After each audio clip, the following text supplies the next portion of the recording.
3월 이후에 여러 가지 여건 자체가 코로나19의 또 다른 유행으로 될 가능성도 배제할 수 없기 때문에 항상 그러한 점을 우려하고 있는 것도 사실이긴 합니다.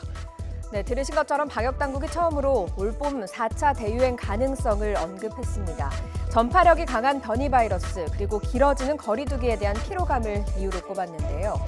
코로나 사태 1년, 이제 아이들 학교도 가야 하고 소상공인과 자영업자들도 버텨내기 어려운 한계점에 도달했습니다. 모두가 일상으로 돌아가고 싶다는 마음이 간절한 때입니다.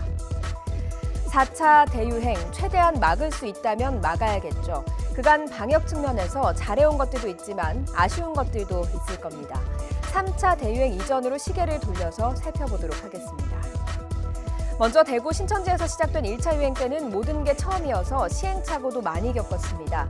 사상 초유의 사태에 마스크 대란이 겪기도 했고요. 갑자기 환자가 늘어나면서 의료 인력이 크게 모자랐고 생활치료센터 등 코로나19 치료시설이 없어서 환자가 집에서 목숨을 잃는 안타까운 일도 있었습니다.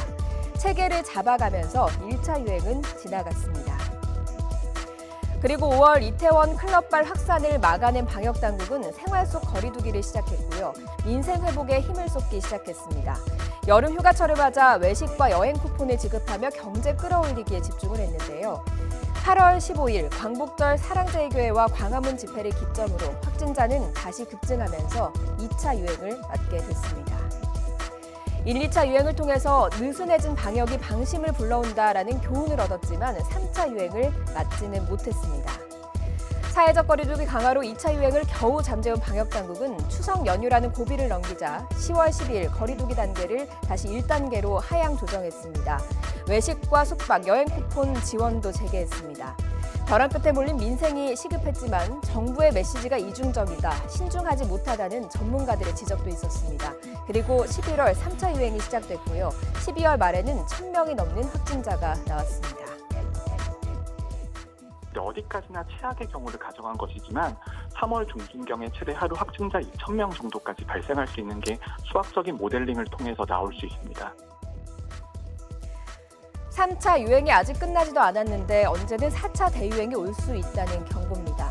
확진자가 1,000명까지 나온 3차 유행에서 느꼈던 부족한 점들은 보완해야 되겠죠.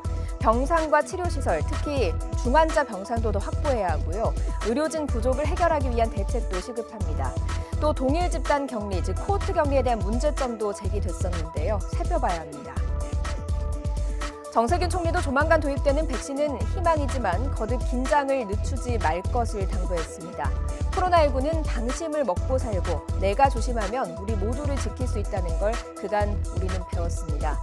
그래서 백신이 공급되기 시작하는 이달부터 더욱더 경계를 늦추지 말아야겠고요. 혹시 닥칠 수 있는 4차 유행에 대비해서 철저한 준비를 서둘러야겠습니다.